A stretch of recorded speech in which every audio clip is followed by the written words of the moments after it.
여러분 안녕하십니까? 성경 속에 있는 진리를 탐구해보는 기독교 강요 시간입니다. 성직의 의미와 한도에 대해 살펴보겠습니다. 성직에 대한 논쟁은 사실 오래전부터 있어 왔고, 칼빈이 기독교 강요를 기록하고 있는 당시에도 성직에 대한 논쟁은 굉장히 활발하고 또 굉장히 논란이 많았습니다.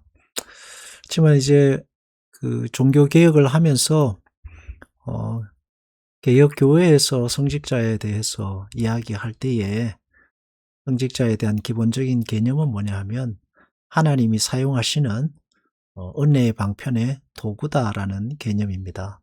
하나님이 사용하시는 은혜의 방편의 도구다라는 거죠.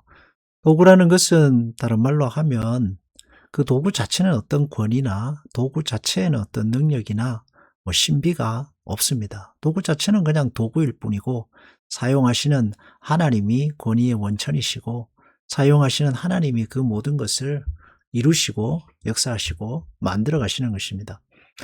캐톨릭의 성직자의 개념은 조금 다른데, 캐톨릭의 성직자에 대한 개념은 굉장히 뭐랄까요, 성직자 자체가 그 권위를 가지게 되고 성직자의 말 자체가 하나님의 권위의 그 권위를 대신 가지고 있는 사람으로서 생하는 모든 설교와 권징과 목회 활동이 하나님의 권위를 대리하게 됩니다. 그래서 캐톨릭은 성직자에 대한 어떤 논란 자체를 교리적으로 굉장히 탄탄하게 세우면서 아예 논란 자체를 없애버렸습니다. 베드로의 수위권이 그것입니다. 그래서 거기에 기초해서 그 고해성사도 이루어지게 되고, 거기에 기초해서 또 한 영혼이 하나님의 백성일 수도 있고 또 파문시켜서 하나님의 백성이 아니게 될 수도 있고 하는 그런 굉장히 큰 권위를 가집니다. 그리고 캐톨릭의 사제는 서품을 받을 때에 평신도와는 다른, 질적으로 다른 존재로 새로워진다라는 어떤 교리적 체계를 가지고 있습니다. 그렇지만 개신교 개혁교회는 그렇지 않습니다. 개신교는 만인 제사장설에 기초하여서 누구든지 똑같은 하나님의 자녀이고 모든 사람이 어떻게 보면 성직자입니다. 평신도도 성직자, 목사도 성직자, 다 성직자입니다. 단지 다만 다른 것은 은사로서 각자 맡은 일이 다를 뿐이다 하는 겁니다. 하나님의 권위가 성직자에게 없습니다. 성직자는 도구일 뿐입니다. 아무런 권위가 없어요. 오직 하나님께서 말씀을 전하시라 할 때 그 말씀의 권위가 있고, 하나님이 전하신 말씀의 권위가 있고, 그 하나님이 전하시는, 그리고 하나님이 사용하시는 그 사용하심의 권위가 있는 것이지, 성직자 자체는 아무 힘도 권위도 없습니다. 그래서 교인들의 신앙의 책임은 성직자 앞에 있는 것이 아니고 목사 앞에 있는 것이 아니라 하나님 앞에 있습니다. 하나님 앞에요. 그래서 개신교의 그 성도들은 하나님을 바라보고 하나님 앞에 신앙생활 하면 됩니다. 목사는 하나님의 대리자도 아니고 하나님의 권위를 부여받은 사람도 아닙니다. 하나님이 사용하시는 도구에 불과한 것이죠. 하나님께서 왜 이런 불완전한 그 제도랄까요? 목회자 혹은 하나님의 말씀을 전하는 사역자, 뭐 전도자, 가르치는 사람, 여러 가지 이제 말로 부를 수 있는 그런 사람을 통해서 교회를 세우시기로 하셨는가? 그것은 하나님의 뜻에 달려 있겠지만, 고린도전서 1장 12절에 21절에 보면 하나님의 지혜에 있어서는 이 세상이 자기 지혜로 하나님을 알지 못하므로 전도에 미련한 것으로 믿는 자들을 구원하시기를 기뻐하셨도다라고 했습니다. 전도에 미련한 것이라는 것은 꼭 믿지 않는 사람들에게 복음을 전하는 것만 의미하는 것이 아니라 모든 그 하나님께서 이 땅에 역사하시는 섭리의 방편을 전도라고 할 수 있습니다.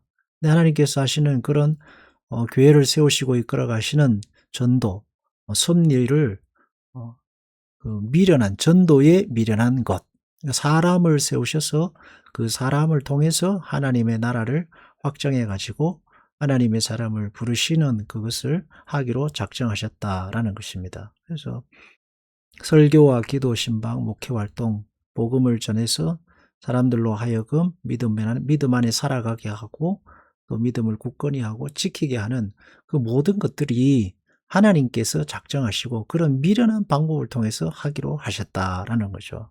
그래서 교회는 그래서 복음을 전하죠. 복음을 전합니다. 설교의 내용도 복음입니다. 전도입니다.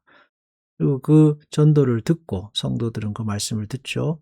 또 성령의 역사하심을, 말씀을 들을 때 성령이 친히 역사하시고 말씀의 주인 되시는 하나님께서 그 말씀을 통해서 역사하십니다. 그래서 구원을 이루어 갑니다. 구원을 이루어 가죠. 하나님께서 우리에게 주신 구원이 불완전하다는 것이 아니라 완전한 구원을 주셨지만 그 완전한 구원의 내용을 우리로 하여금 체험하게 하고 누리게 하고 그 구원이 우리에게 실질적으로 우리 안에 들어와서 우리를 변화시키고 새로운 사람으로 만들어 가시는 그 역사를 전도의 미련한 방법을 통해서 하나님께서 이루어 가시는 것입니다. 거기 그 미련함 속에 있는 게 바로 사람을 세우셔서 그 일을 하신다라는 거죠.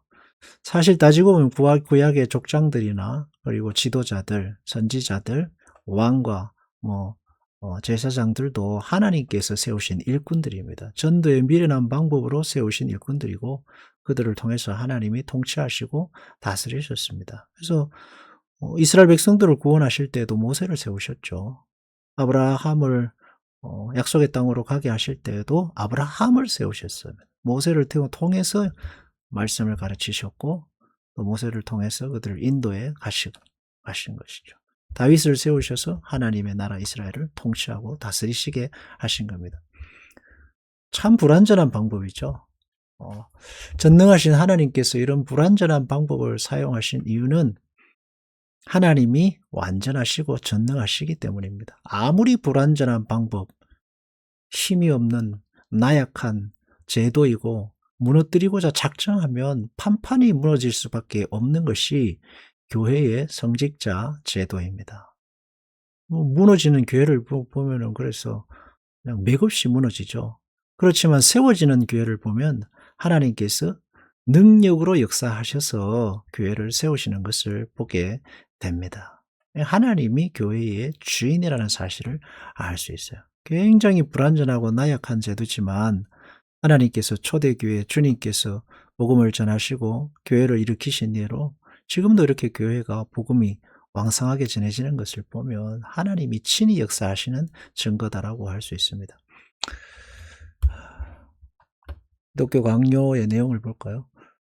내 속에서 능력으로 역사하시는 이의 역사를 따랐다 했습니다. 사도 바울도 그 자신의 사역을 보면서 내 속에서 능력으로 역사하시는 이가 있다는 사실을 깨달았어요. 자기는 그런 힘이 없는데 성령께서 친히 사도 바울 자신을 그렇게 역사하게 하신 거죠. 우리의 수고를 헛되게 할까 하밀려니 베드로에게 역사하사 그를 할례자로 삼으신 이가 내게 역사하사 이방인에게 사도로 삼. 베드로는 예수님을 직접 만나 그리고 예수님께 직접 세움받은 사람이죠.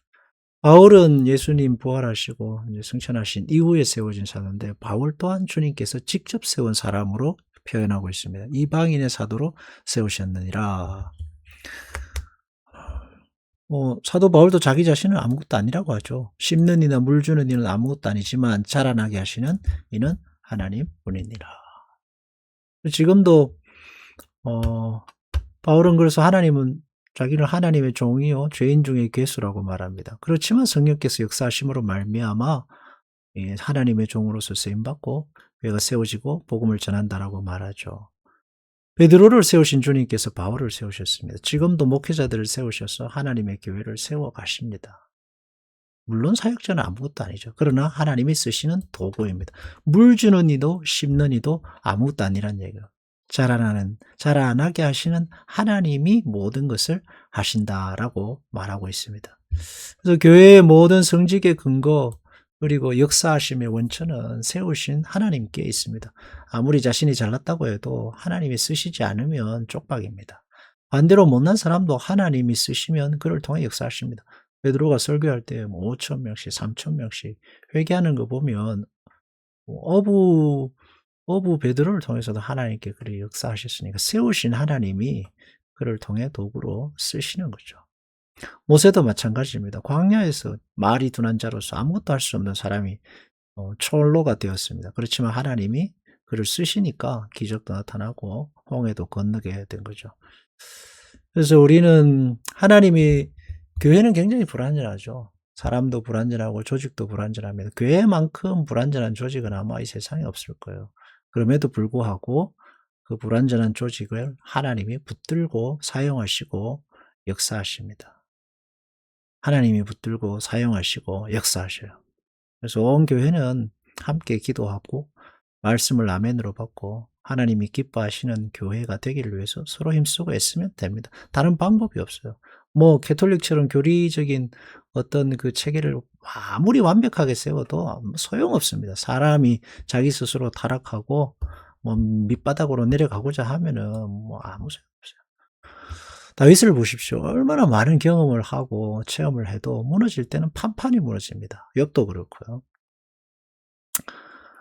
어떤 조직이든지 그 조직을 감당하고 있는 사람들이 하나님의 은혜를 구하고 서로 구성원들이 힘을 합쳐서 세워나갈 때에 든든히 세워지죠. 또 당연히 하나님께서 역사하시고 은혜를 베푸시게 되셔야 하시는 것입니다.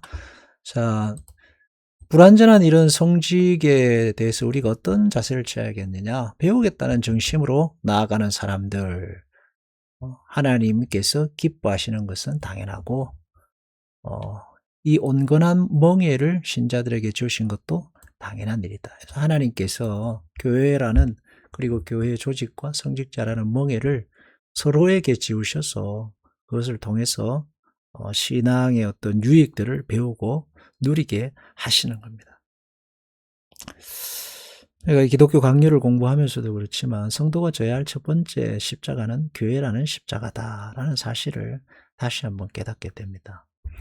여기서 배운다는 것은 어떤 비밀 혹은 뭐 내가 모르는 것, 신비한 것을 배우는 것이 아니라 여기서 배운다는 것은 이제 처음 성경을 말씀을 듣고 할 때는 다 모르는 거죠. 그렇지만 한 3년, 4년, 뭐 3년, 4년, 3년, 4년도 아닐 수도 있어요. 이제 조금 지나고 나면 똑같은 말씀을 이제 계속해서 듣게 됩니다.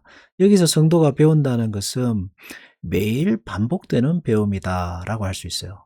마라톤 선수가 똑같은 달리기를 평생 하면서 마라톤을 배웁니다.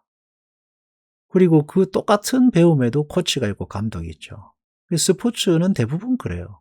똑같은 일을 반복하면서 실력이 늘어가고 견고해지고 깊어지죠. 남의 것이 자기 것이 됩니다. 신앙도 마찬가지입니다. 맨날 새로운 것만 신비한 것만 찾아다니다 보면은 아무것도 자기 것이 되지 않습니다. 내 것이 되는 게 아무것도 없어져요. 그렇지만 한 교회에서 사람들을 만나면서 사랑하고 이해하고 때로는 배신을 받고 때로는 실망하고 하면서 하나님의 말씀의 진리가 내 것이 됩니다. 하나님 성경 속에 있는 성경 말씀이 내 것이 돼요. 그렇게 되는 과정에는 이제 배움에 오랜 시간이 필요하죠. 배움의 시간이 필요한 것입니다. 대부분의 배움은 그렇게 똑같은 일을 반복하면서 굳어지고 깊어져서 체화되는 거죠. 자기 것이 되는 겁니다. 도공이 도자 굽는 방법을 제자에게 가르쳐 줍니다. 제자는 배우죠. 하지만 스승을 따라가지 못합니다. 근데 어떻게 따라갈 수 있느냐? 오랜 시간 똑같은 방법으로 반복하다 보면 따라가게 됩니다. 예.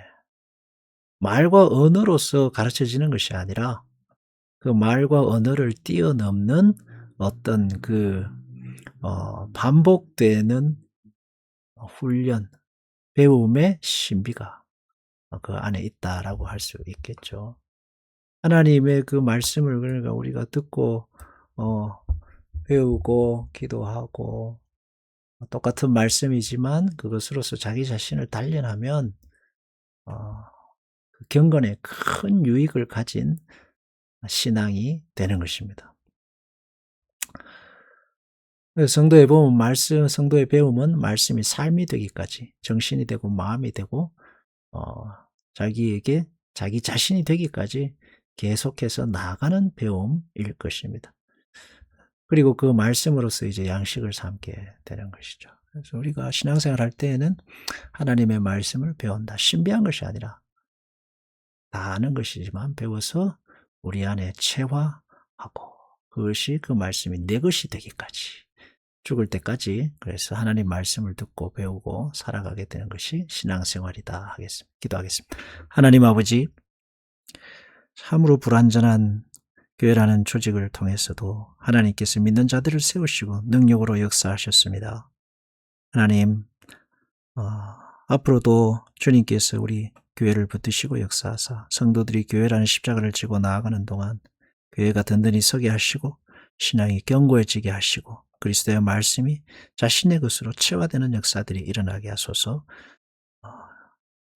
교회라는 십자가를 잘 지는 성도들에게 하나님께서 믿음의 신앙의 깊은 세계를 또한 나눠주실 줄로 믿사옵고 예수님의 이름으로 기도합니다. 아멘.